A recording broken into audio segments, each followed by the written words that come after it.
Welcome students. Last લેક્ચરની અંદર આપણે ખોરાકના અભિશોષણ વિશે વાત કરી હતી. ભાઈ પચેલા ખોરાકનું અભિશોષણ કેવી રીતે થશે, સાદા પ્રશ્ન પ્રકારે કોનું થશે, સાનુકૂલિત પ્રશ્ન પ્રકારે કોનું અભિશોષણ થશે, એ જ રીતે સક્રિય વહન પ્રકારે કોનું અભિશોષણ થશે.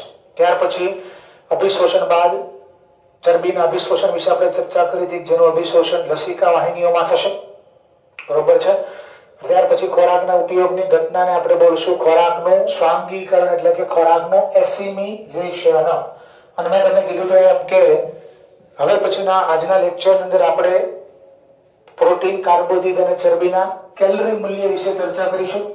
પ્રોટીન, કાર્બોદિત, લિપિડ અથવા તો ચરબીનું શું થશે? કેલરી મૂલ્ય. બરોબર છે. તો પ્રાણીઓમાં શક્તિની જરૂરિયાત હોય અથવા તો ખોરાકમાંથી મુક્ત થતી ઉર્જા જે છે એ આપણે ઉષ્મા ઉર્જાના માપથી દર્શાવીએ છીએ, કારણ કે તમામ શક્તિનું અંતિમ સ્વરૂપ શું છે? ઉષ્મા ઉર્જા છે. એટલે આપણે પ્રોટીન, કાર્બોદિત, લિપિડ એટલે કે ચરબીના કેલરી મૂલ્યની આપણે ચર્ચા કરશું. અને કયા સંદર્ભમાં કરશું? તો કે ઉષ્મા ઉર્જાના સંદર્ભમાં આપણે માપશું. પ્રોટીન, કાર્બોદિત અને ચરબીનું કેલરી મૂલ્ય આપણે ઉષ્મા ઉર્જાના સ્વરૂપમાં દર્શાવશું, કારણ કે તમામ શક્તિનું અંતિમ સ્વરૂપ શું છે? ઉષ્મા ઉર્જા છે. માપન એકમની વાત કરીએ, પ્રોટીન, કાર્બોદિત અને ચરબીનું માપન આપણે કયા એકમમાં કરશું? તો કે કેલરીમાં કરશું. માપન એકમ કયો છે? કેલરી અથવા જૂલ. કેલરી અથવા તો જૂલની અંદર આપણે જે છે એ કાર્બોદિત, પ્રોટીન અને લિપિડનું મૂલ્ય જે છે, શક્તિ મૂલ્ય, કેલરી મૂલ્ય જે છે એની ગણતરી કરીશું. તો વ્યાખ્યા પહેલા સમજીએ. એક કેલરી અથવા તો એક જૂલ. એક કેલરી અથવા તો એક જૂલ આપણે કોને કહેશું? તો યાદ રાખવાનું છે 1 ગ્રામ પાણીનું તાપમાન, 1 ગ્રામ છે, ml નથી, 1 ગ્રામ પાણીનું તાપમાન, 1 ગ્રામ પાણીનું તાપમાન 1 ડિગ્રી સેલ્સિયસ જેટલું, 1 ગ્રામ પાણીનું તાપમાન 1 ડિગ્રી સેલ્સિયસ જેટલું વધારવા માટે આપવી પડતી ઉષ્મા ઉર્જાને શું કહીશું આપણે? 1 કેલરી અથવા તો 1 જૂલ ઉર્જા. યાદ રાખજો શું કીધું છે? 1 કેલરી 1 જૂલ મને કહીશું 1 ગ્રામ પાણીનું તાપમાન 1 ડિગ્રી સેલ્સિયસ જેટલું. 1 ગ્રામ પાણીનું તાપમાન તમારે 1 ડિગ્રી સેલ્સિયસ જેટલું વધારવું હોય તો એની માટે તમારે જે ઉષ્મા ઉર્જા આપવી પડશે એને આપણે બોલીશું 1 કેલરી અથવા તો 1 જૂલ. પણ 1 કેલરી અથવા તો 1 જૂલ જે છે એ નાનો એકમ છે. તો વ્યવહારિક જીવનની અંદર આપણે બરોબર છે કયો એકમ વાપરીએ છીએ? તો કે 1 કિલો કેલરી અથવા તો 1 કિલો જૂલ. 1 કિલો કેલરી અથવા તો 1 કિલો જૂલ. તો એની વ્યાખ્યા શું થશે? તો 1 ગ્રામની જગ્યાએ થશે 1 કિલોગ્રામ. 1 કિલોગ્રામ પાણીનું તાપમાન 1 ડિગ્રી સેલ્સિયસ જેટલું વધારવા માટે 1 કિલોગ્રામ પાણીનું તાપમાન 1 ડિગ્રી સેલ્સિયસ જેટલું વધારવા માટે આપવી પડતી ઉષ્મા ઉર્જાને આપણે બોલશું 1 કિલો કેલરી. બરોબર છે. તો આપણે પ્રોટીન, કાર્બોદિત અને લિપિડના કેલરી મૂલ્ય વિશે ચર્ચા કરી રહ્યા છીએ. પ્રોટીન, કાર્બોદિત અને લિપિડનું કેલરી મૂલ્ય આપણે ઉર્જાના કયા સ્વરૂપમાં માપીશું? યાદ રાખવાનું છે ઉષ્મા ઉર્જાના સ્વરૂપમાં આપણે માપીશું. એકમ 1 કેલરી, 1 કિલો કેલરી, 1 કેલરી કે 1 જૂલ આપણે કોને કહીશું? તો કે 1 ગ્રામ પાણીનું તાપમાન 1 ડિગ્રી સેલ્સિયસ જેટલું વધારવા માટે આપવી પડતી ઉષ્મા ઉર્જાને 1 કેલરી અથવા તો 1 જૂલ. નાનો એકમ છે માટે આપણે વાપરશું 1 કિલો કેલરી અથવા તો 1 કિલો જૂલ. તો 1 કિલોગ્રામ શું થશે?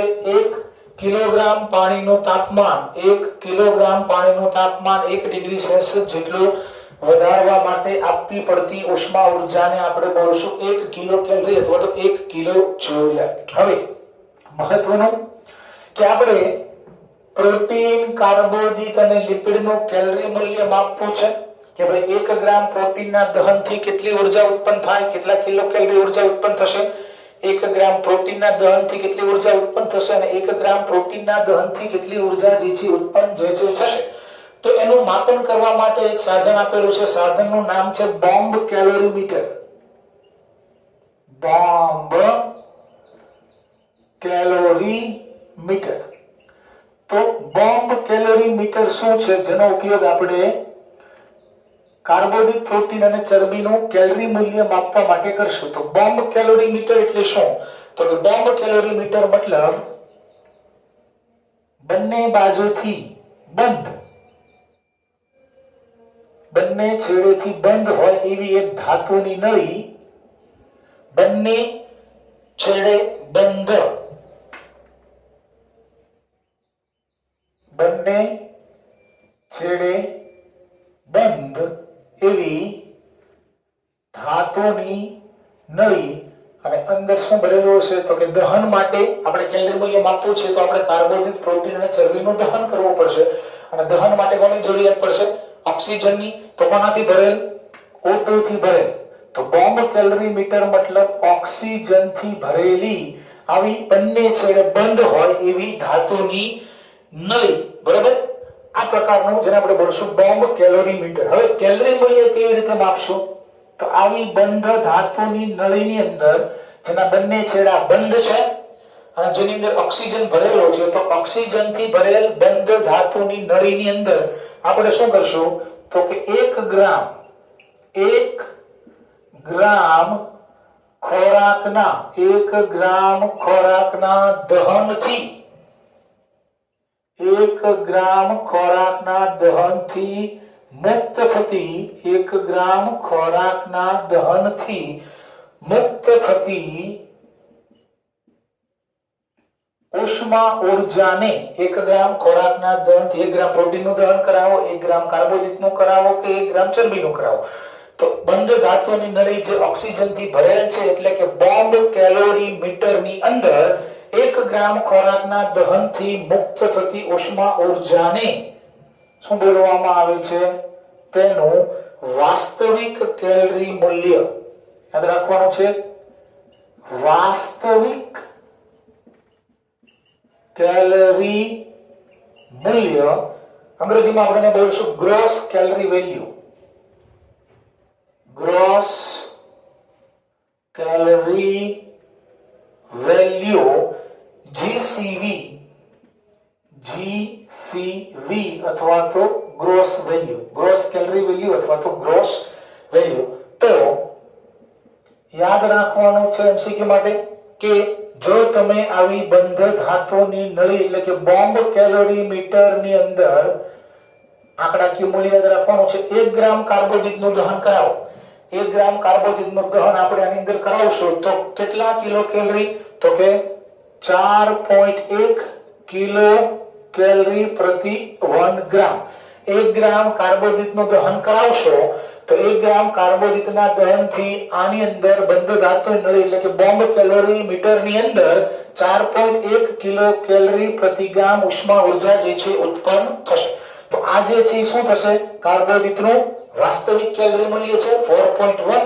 એ જ રીતે 1 ગ્રામ પ્રોટીન, તો 1 ગ્રામ પ્રોટીનના દહનથી કેટલી ઉષ્મા ઉર્જા ઉત્પન્ન થશે? મતલબ પ્રોટીન માટે વાસ્તવિક કેલરી મૂલ્ય શું છે? તો કે 5.65 કિલો કેલરી પ્રતિ ગ્રામ. એ જ રીતે 1 ગ્રામ લિપિડ ના દહનથી 9.45 કિલો કેલરી પ્રતિ ગ્રામ. તો આ જે મૂલ્ય જે છે એ શું થશે? એના કેલરી મૂલ્ય છે. પણ કેવું કેલરી મૂલ્ય છે? યાદ રાખજો, વાસ્તવિક કેલરી મૂલ્ય છે, ગ્રોસ કેલરી વેલ્યુ છે કે બંધ ધાતુની નળીની અંદર એટલે કે બોમ્બ કેલોરીમીટર કે જે ઓક્સિજનથી ભરેલ નળી છે એની અંદર તમે 1 ગ્રામ કાર્બોદિતનું દહન કરાવો તો 4.1 કિલો કેલરી ઉર્જા ઉત્પન્ન થશે. 1 ગ્રામ પ્રોટીનનું દહન કરાવો તો 5.65 કિલો કેલરી ઉષ્મા ઉર્જા ઉત્પન્ન થશે અને 1 ગ્રામ લિપિડનું દહન કરાવશો તો 9.45 કિલો કેલરી ઉષ્મા ઉર્જા ઉત્પન્ન જે છે એ થશે. પણ આ ક્યાં થાય છે? તો કે આઉટસાઇડ ધ બોડી, શરીરની બહારની બાજુએ ક્યાં? તો કે બંધ ધાતુની નળીની અંદર, બોમ્બ કેલોરીમીટરની અંદર. તો શું 1 ગ્રામ કાર્બોદિતના દહનથી બોમ્બ કેલોરીમીટરની અંદર 4.1 કિલો કેલરી ઉષ્મા ઉર્જા ઉત્પન્ન થાય છે? શું આટલી જ ઉર્જા આપણા શરીરની અંદર 1 ગ્રામ કાર્બોદિતમાંથી બનતી હશે, ઉત્પન્ન થતી હશે? બરાબર. તો એમાં થોડોક ડિફરન્સ છે કે બોમ્બ કેલોરીમીટરની અંદર જે ઉષ્મા ઉર્જા ઉત્પન્ન થાય છે અને આપણા શરીરમાં 1 ગ્રામ કાર્બોદિતના દહનથી જે ઉષ્મા ઉર્જા ઉત્પન્ન થાય છે એમાં થોડોક ડિફરન્સ છે. બરાબર. અને આ બોમ્બ કેલોરી મીટર દ્વારા મપાતું કેલરી મૂલ્ય છે જેને આપણે બોલશું વાસ્તવિક કેલરી મૂલ્ય. અને હવે ચર્ચા કરીએ દેહ ધાર્મિક કેલરી મૂલ્ય. દેહ ધાર્મિક કેલરી મૂલ્ય, દેહ ધાર્મિક કેલરી મૂલ્ય જેને આપણે બોલશું physiological calorie value. Physiological calorie value, physiological calorie value અથવા તો ફિઝિયોલોજીકલ વેલ્યુ. બરાબર છે. તો આ શું થશે? તો આની વ્યાખ્યા થશે 1 ગ્રામ ખોરાકના 1 ગ્રામ ખોરાકના દહનથી મનુષ્યમાં, મતલબ બોડીની અંદર મનુષ્યમાં ઉત્પન્ન થતી ઉષ્મા ઉર્જાને, બરાબર, બાર જ્યારે તમે ખાસ ધ્યાન રાખજો, બાર જ્યારે તમે 1 ગ્રામ કાર્બોદિતનું દહન આપણે બોમ્બ કેલોરી મીટરમાં કરાવીએ ત્યારે 4.1 કિલો કેલરી ઉર્જા ઉત્પન્ન થાય. અને એનું વાસ્તવિક કેલરી મૂલ્ય કહેવાય, ગ્રોસ કેલરી વેલ્યુ. પણ એનો જે કાર્બોદિત 1 ગ્રામ કાર્બોદિત જ્યારે આપણા શરીરમાં દહન પામે છે ત્યારે જે ઉષ્મા ઉર્જા ઉત્પન્ન થશે એને આપણે બોલશું દેહ ધાર્મિક કેલરી મૂલ્ય. અને યાદ રાખવાનું છે કે દેહ ધાર્મિક કેલરી વેલ્યુ જે છે એટલે કે ફિઝિયોલોજીકલ કેલરી વેલ્યુનું મૂલ્ય હંમેશા ગ્રોસ કેલરી વેલ્યુ કરતા થોડુંક કેવું હોય છે? ઓછું હોય છે. મતલબ 12 જેટલી ઉષ્મા ઉર્જા ઉત્પન્ન થાય છે 1 ગ્રામ કાર્બોદિત કે 1 ગ્રામ પ્રોટીન કે 1 ગ્રામ ચરબીના દહનથી, એનાથી થોડીક ઓછી ઉર્જા જે છે એ આપણા શરીરમાં ઉત્પન્ન થાય છે. તો એના પણ મૂલ્ય આપણે યાદ રાખવાના છે એમસીક્યુ માટે. એમસીક્યુ માટે ફોર એક્ઝામ્પલ તરીકે 1 ગ્રામ કાર્બોદિતના દહનથી તો 4.1 ની જગ્યાએ કેટલું કર્યું છે? 4 કિલો કેલરી પ્રતિ ગ્રામ, એટલે 0.1 નો ખાલી ઘટાડો જોવા મળ્યો. એ જ રીતે 1 ગ્રામ પ્રોટીન થી કેટલું હતું? 5.65 થઈ ગયું છે. આનું પણ 4 કિલો કેલરી પ્રતિ ગ્રામ. અને એ જ રીતે 1 ગ્રામ ચરબી, તેની માટે 9.45 ની જગ્યાએ 9.0 કિલો કેલરી પ્રતિ ગ્રામ. તો કહેવાનો મતલબ છે આ જે છે ઈ શું છે? તો કે દેહ ધાર્મિક કેલરી વેલ્યુ છે. અને આ જે છે ઈ ગ્રોસ કેલરી વેલ્યુ છે. મતલબ જ્યારે તમે 1 ગ્રામ કાર્બોદિત, 1 ગ્રામ પ્રોટીન કે 1 ગ્રામ ચરબીનું બોમ્બ કેલરી મીટરમાં દહન કરાવો ત્યારે આટલી ઉષ્મા ઉર્જા ઉત્પન્ન થશે. પણ આનું દહન જ્યારે આપણા શરીરમાં થાય ત્યારે થોડોક એમાં ઘટાડો થાય છે. મતલબ આ વેલ્યુ જે છે ગ્રોસ કેલરી વેલ્યુ કરતા હંમેશા કેવી હશે? ઓછી હશે. તો આ આંકડો આપણે યાદ રાખવાનો છે. કાર્બોદિત માટે 4, પ્રોટીન માટે પણ 4 અને ચરબી માટે કેટલું થશે? 9 જે છે ઈ કેલરી વેલ્યુ જે છે થશે. તો આ 12 છે outside the body bomb calorie મીટરની અંદર, અને આ ઇનસાઇડ ધ બોડી, બરોબર, આપણા શરીરની અંદર 1 ગ્રામ કાર્બોદિત, 1 ગ્રામ પ્રોટીન કે 1 ગ્રામ ચરબીના દહનથી કેટલી ઉષ્મા ઉર્જા ઉત્પન્ન થશે. હવે એમસીક્યુ ની ચર્ચા કરી લઈએ. તમને નીટ ની અંદર અથવા તો સ્ટેટ બોર્ડમાં તો ચેપ્ટર નથી, પણ નીટ ની અંદર કેવા પ્રકારના એમસીક્યુ જે છે પરીક્ષામાં પૂછાઈ શકે, ખાસ યાદ રાખજો. હવે માની લો કે તમને એમ કે મનુષ્ય પોતાના આહારમાં શું ગ્રહણ કરે છે? તો કે મનુષ્ય પોતાના આહારમાં 5 ગ્રામ સ્ટાર્ચ, 5 ગ્રામ સ્ટાર્ચ, 4 ગ્રામ લિગ્નિન, 4 ગ્રામ સેલ્યુલોઝ.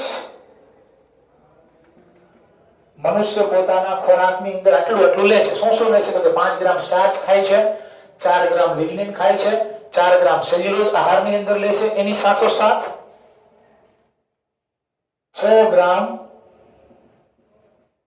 પ્રોટીન. હવે પ્રોટીનની જગ્યાએ તમને આવું પણ આપેલું ભાઈ કઠોળ ગ્રહણ કરે છે અથવા તો ઈંડા ગ્રહણ કરે છે, એમાં પ્રોટીન હશે તો 6 ગ્રામ પ્રોટીન લે છે, કઠોળ લે છે અથવા તો બરાબર ઈંડા ગ્રહણ કરે છે.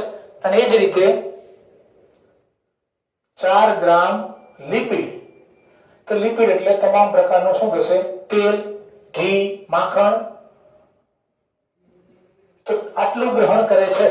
એક વ્યક્તિ પોતાના આહારની અંદર 5 ગ્રામ સ્ટાર્ચ, 4 ગ્રામ લિગ્નિન, 4 ગ્રામ સેલ્યુલોઝ, 8 ગ્રામ પ્રોટીન, 6 ગ્રામ પ્રોટીન અને 4 ગ્રામ ચરબી ગ્રહણ કરે છે, તો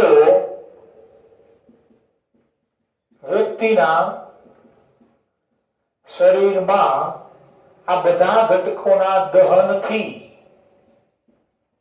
મુક્ત થતી ઉષ્મા ઉર્જા ખાલી જગ્યા કિલો કેલરી થાય. કેટલા કિલો કેલરી અથવા તો કેટલા કિલો કેલરી ઉષ્મા ઉર્જા જે છે મુક્ત જે છે થશે?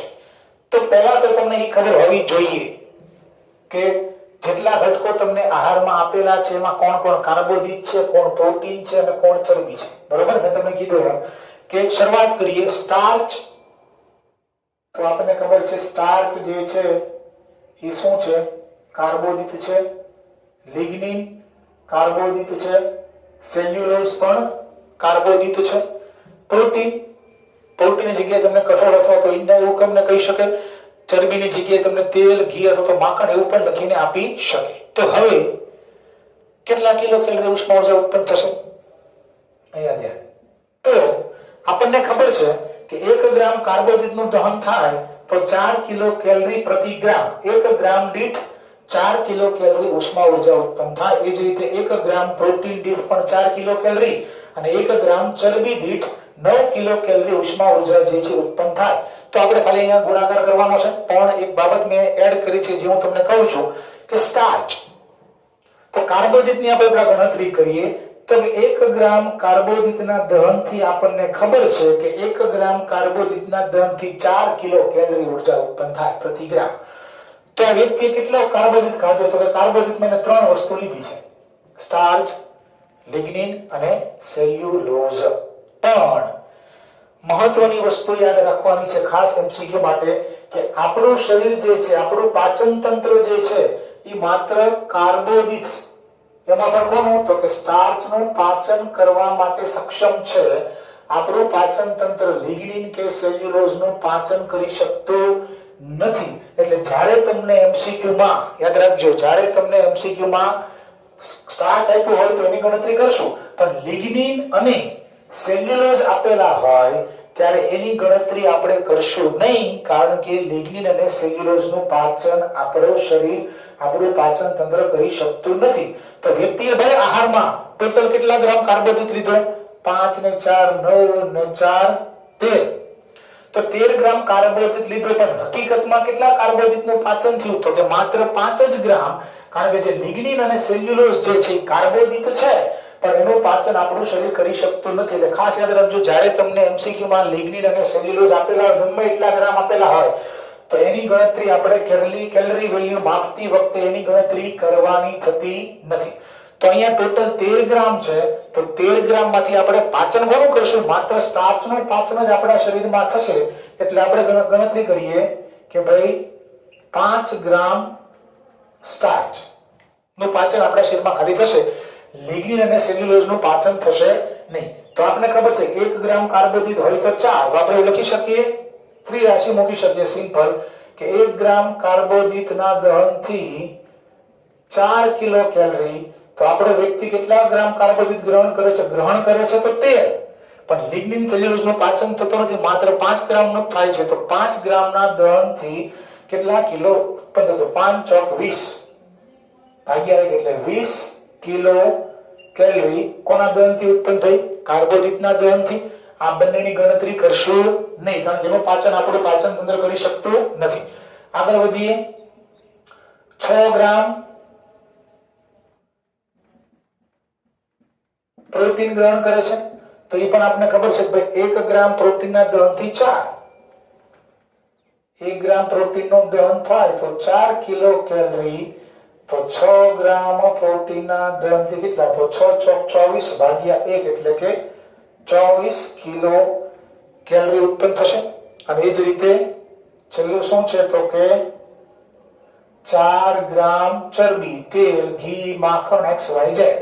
તો 4 ગ્રામ ચરબી, તો આપણને એ પણ ખબર છે કે 1 ગ્રામ ચરબીના દહનથી 9 કિલો કેલરી. તો કેટલી છે?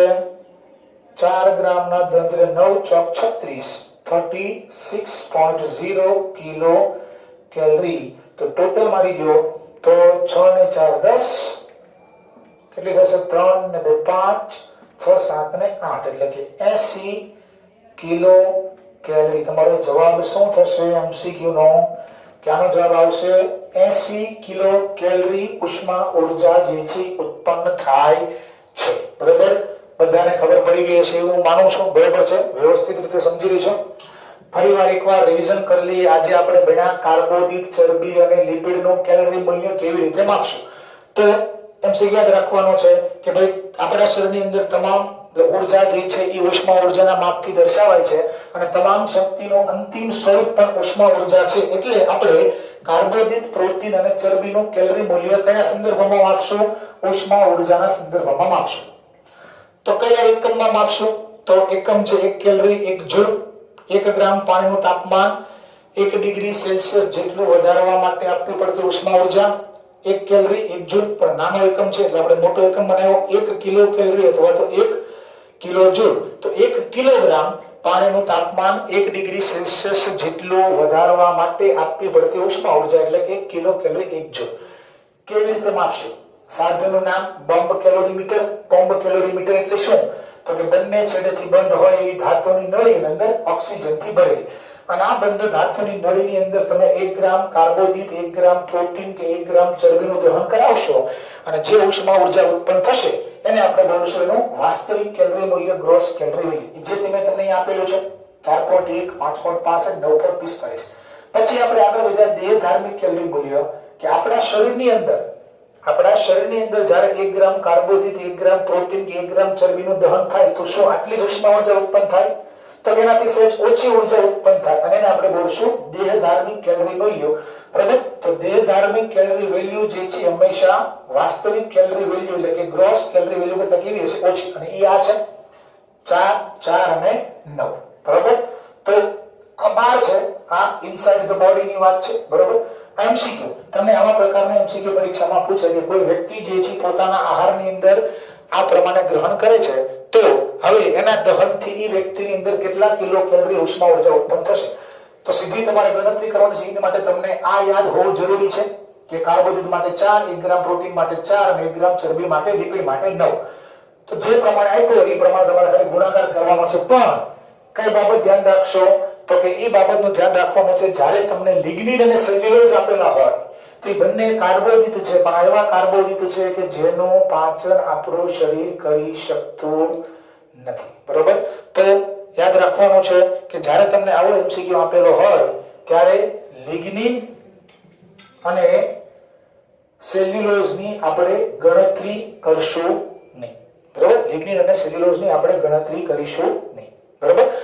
તો આટલું આજે આપણે ભણી ચૂક્યા છીએ, અને હવે નેક્સ્ટ લેક્ચરની અંદર આપણે વિગતવાર છેલ્લો ટોપિક જે છે પાચન તંત્રને લગતા રોગો વિશે અભ્યાસ કરીશું.